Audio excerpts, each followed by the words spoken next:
¿Cómo pudo un imperial construido sobre la razón, el derecho y la ingeniería acabar dominado por emperadores maníacos, incestuosos y obsesionados con el espectáculo? Esta es la historia de cómo Roma pasó de la grandeza de Augusto al caos de Nerón, y de cómo, tras el abismo, aún logró reinventarse.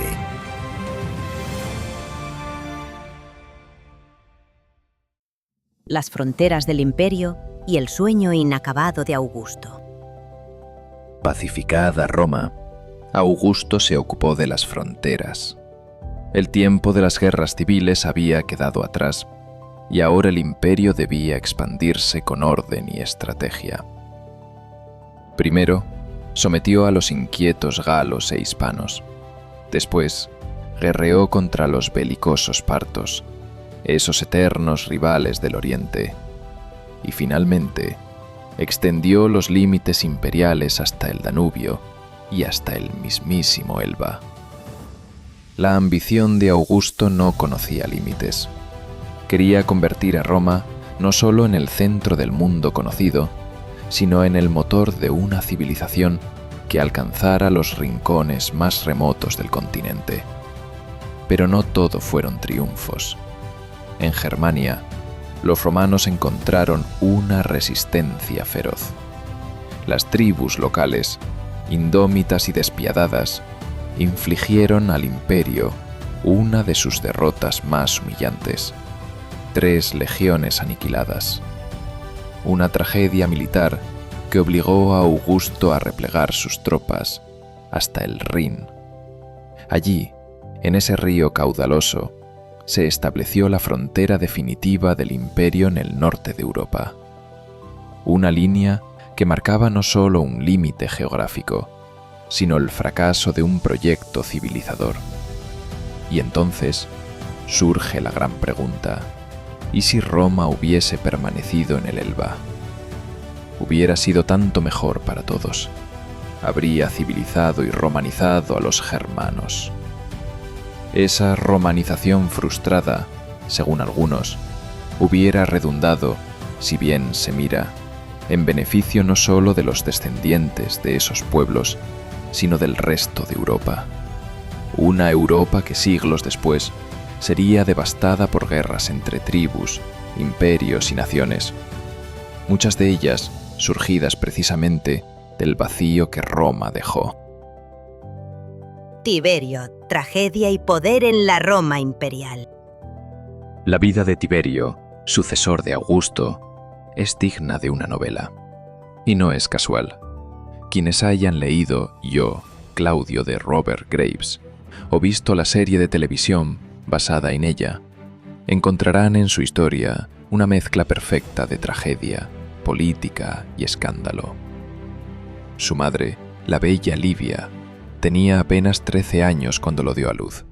A un niño, su vida cambió radicalmente cuando Augusto, enamorado de Livia, la obligó a divorciarse de su esposo para casarse con él. Conviene aclarar algo. Los romanos aristócratas se casaban y se divorciaban por razones estrictamente prácticas. No era raro que un patricio le cediera su esposa a otro que necesitaba un heredero. Se divorciaban, se casaban, se engendraba legalmente el hijo, y luego el primer marido recuperaba a la mujer mediante otro divorcio y nuevo matrimonio. La mujer no era más que un venter, un vientre para perpetuar el linaje. Solo a partir del siglo II, con la moral estoica, más tarde imitada por el cristianismo, la mujer comenzó a ser considerada compañera del hombre, y no solo su instrumento. Otra manera de perpetuar linajes era prohijar a un amigo.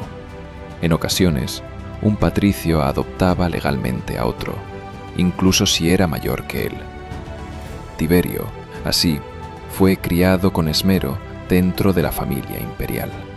A los 22 años, ya brillaba en varias campañas militares, ganando incluso el derecho a celebrar un triunfo, un desfile glorioso por la vía sacra del Foro Romano, pero ni la gloria militar lo salvaría de los caprichos de Augusto. Obligó a repudiar a su esposa Vipsania, de quien estaba profundamente enamorado, para casarlo con su hija Julia. Tiberio nunca la olvidó, y el emperador, sin miramientos, casó a Vipsania con un senador.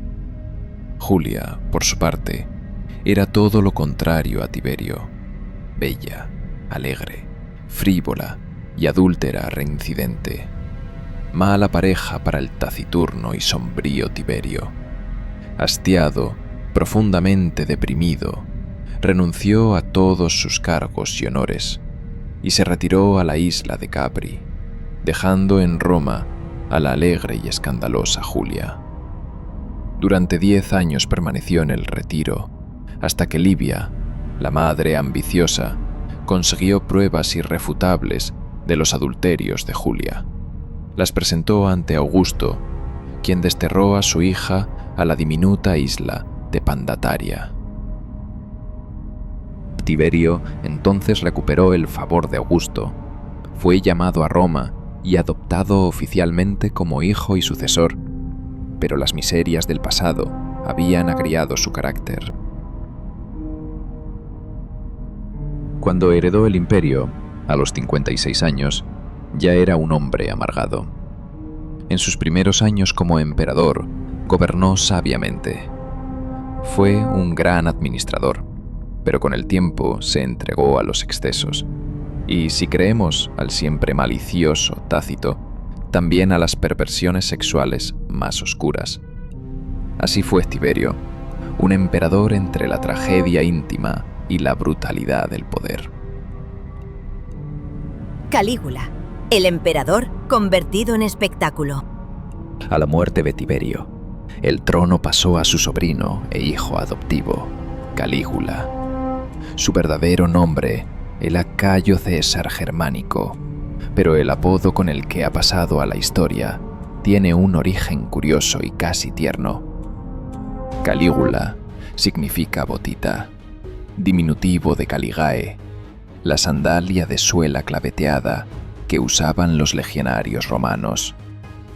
Los soldados, entre los que creció, lo llamaban así por verlo corretear vestido como uno de ellos, un mote cariñoso que se convertiría en sinónimo de locura y crueldad, porque Calígula, al asumir el poder, desató un vendaval de excentricidad, violencia y exhibicionismo.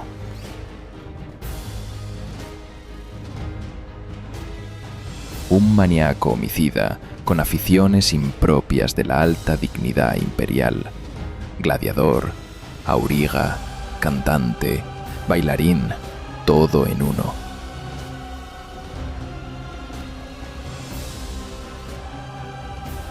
Los aurigas, conductores de cuadrigas en las carreras de carros, eran ídolos de la plebe, como lo son hoy los futbolistas. Para algunos, esto puede parecer exagerado, pero recordemos que incluso uno de los hijos de Gaddafi quiso convertirse en estrella del fútbol.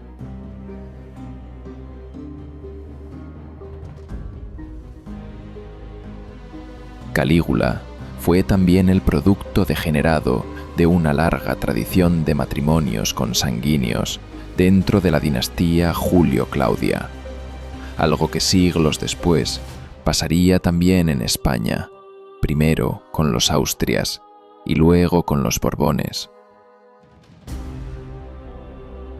Durante su mandato, despilfarró el tesoro imperial reunido por Augusto y cuidadosamente acrecentado por el avaro Tiberio.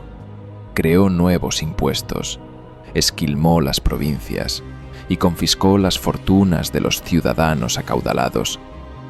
Pero su megalomanía fue más allá de lo económico. Influido por las tradiciones egipcias y orientales que defendían la encarnación de los dioses en simples mortales, el cristianismo mismo no está tan lejos de esa idea. Calígula exigió que el Senado lo proclamara Dios en vida. Incluso hizo consagrar como diosa a su hermana Drusila, con quien, según se decía abiertamente, mantenía una relación incestuosa. Su caída no fue menos dramática que su vida.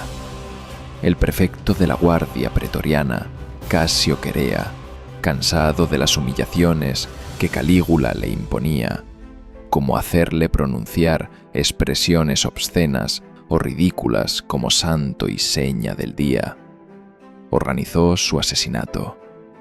Y así acabó el reinado del emperador espectáculo. En medio del caos, los pretorianos registraron el palacio imperial. Detrás de unas cortinas, temblando y oculto, encontraron a su tío carnal, Claudio. Lo sacaron al patio y lo aclamaron como nuevo emperador de Roma. Claudio, el emperador inesperado. Claudio, 41 a 54 después de Cristo, nunca estuvo destinado al trono. En un mundo donde los emperadores caían por traición o locura, él sobrevivió fingiendo ser más tonto de lo que en realidad era. Su aparente torpeza física y su tartamudez lo hicieron pasar desapercibido,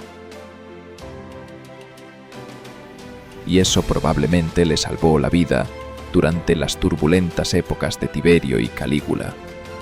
Tras el asesinato de Calígula, los pretorianos lo encontraron escondido y temblando detrás de unas cortinas del palacio imperial.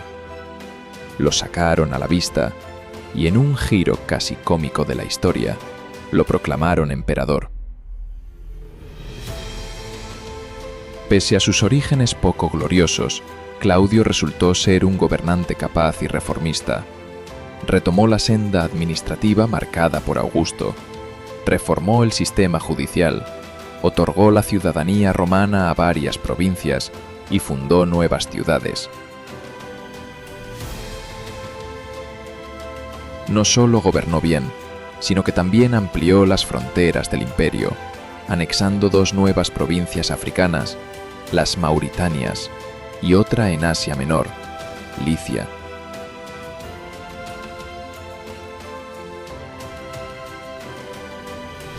Pero si en la política Claudio brilló, en su vida personal fue víctima de su propio entorno, especialmente de sus esposas. Tuvo 4, cada una más conflictiva que la anterior: Urgalanilla, Aelia Pactina, Valeria Mesalina y finalmente Agripina la joven. Mesalina, escándalo en palacio. Mesalina, su tercera esposa y madre de Octavia, futura esposa de Nerón, es recordada con una fama legendaria, una ninfómana compulsiva. Se cuenta que sus apetitos sexuales eran insaciables.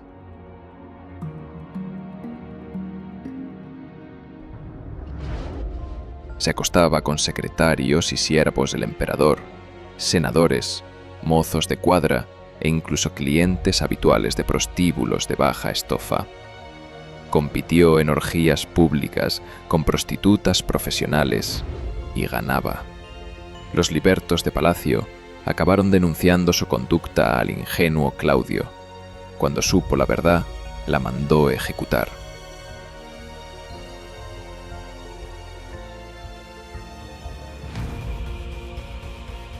El poeta Juvenal la describió con brutal crudeza. Cuando el burdel cerraba, marchaba triste, vide, semediendo, con la erección de su tieso clítoris, vide canstantada de tíos, pero aún no saciada, vide, tiznada por el humo del candil, vide canstantada, llevaba el olor del lupanar a su almohada. Agripina, veneno en la familia. Pero la más letal de todas fue Agripina la joven, su sobrina carnal. Ambiciosa y sin escrúpulos, envenenó a Claudio para asegurar el ascenso al trono de su hijo, Nerón. No era la primera vez que lo hacía. También había eliminado a su anterior marido. En la Roma imperial, el camino al poder estaba empedrado de traiciones. incluso dentro de la propia sangre. Nerón, el emperador maldito. Nerón, 54-68 después de Cristo, fue moldeado desde la infancia para ser emperador. Su madre, Agripina la joven, lo colocó estratégicamente en el poder, envenenando a su esposo Claudio para allanar el camino de su hijo al trono. Educado por el célebre filósofo cordobés Séneca, Nerón comenzó su gobierno con decisiones sorprendentes. Abolió la pena de muerte, prohibió los sangrientos juegos del circo, redujo impuestos y mejoró las condiciones de vida de los esclavos. Al principio, Roma respiraba un aire de esperanza, pero pronto todo se torció. Nerón cayó en una espiral de violencia personal.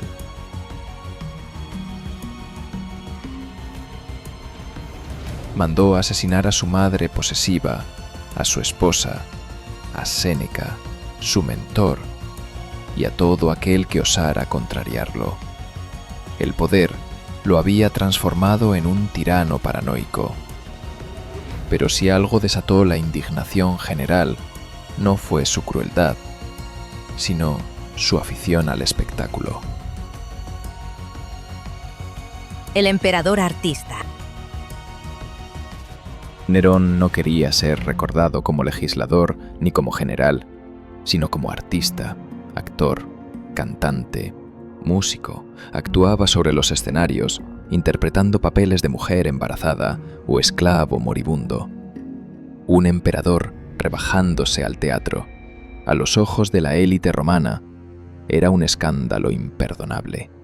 Uno de sus contemporáneos más críticos fue Julio Vindex, gobernador de las Galias, quien no toleró el bochorno. Lo he visto actuar sobre un escenario, haciendo papeles de mujer preñada y de esclavo al que van a ejecutar. Roma había perdido la severidad y continencia de sus antiguos tiempos. Vindex se sublevó contra Nerón, desatando una crisis. Abandonado por todos, traicionado y despreciado, el emperador se hizo matar por uno de sus libertos. Así terminó su vida, y con ella la dinastía Julio-Claudia, la misma que había fundado Augusto un siglo antes. Monstruo o chivo expiatorio. Pero no todo sobre Nerón es cierto. La historia, escrita en buena parte por autores hostiles, como Tácito o Suetonio, y más tarde reinterpretada por la Iglesia, lo ha retratado como un monstruo absoluto, sin matices. Se le ha acusado, por ejemplo, de provocar el gran incendio de Roma para contemplar el espectáculo desde lo alto del Palatino. Pero en realidad, dirigió personalmente los trabajos de extinción y ayudó a los damnificados. También se ha afirmado que culpó a los cristianos y desató contra ellos una brutal persecución.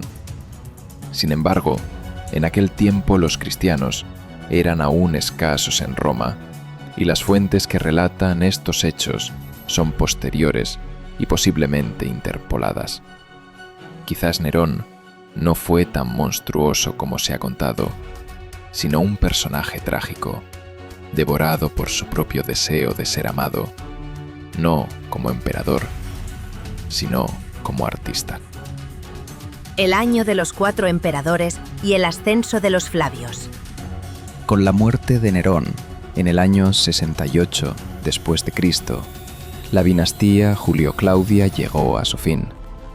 Lo que siguió fue un periodo turbulento, donde el Imperio Romano pareció estar a merced del caos.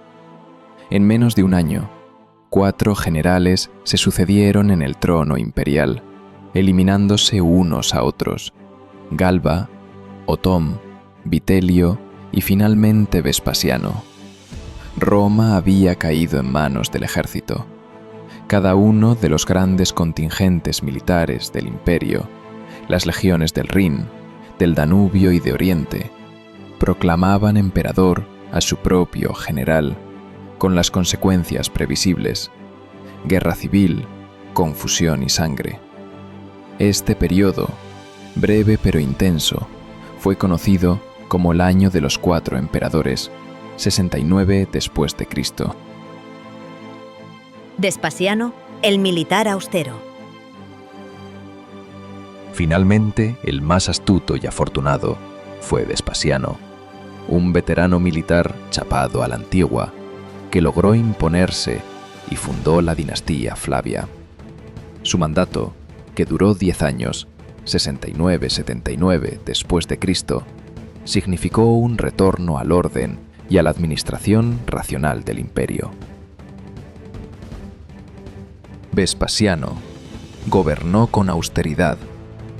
Favoreció a las provincias, especialmente a Hispania, a la que concedió el Ius Lati, un paso previo a la ciudadanía romana.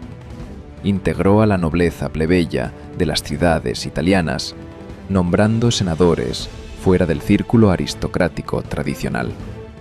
Impulsó grandes obras públicas, como la construcción del Coliseo, también conocido como Anfiteatro Flavio, que se convertiría en el monumento más emblemático de Roma.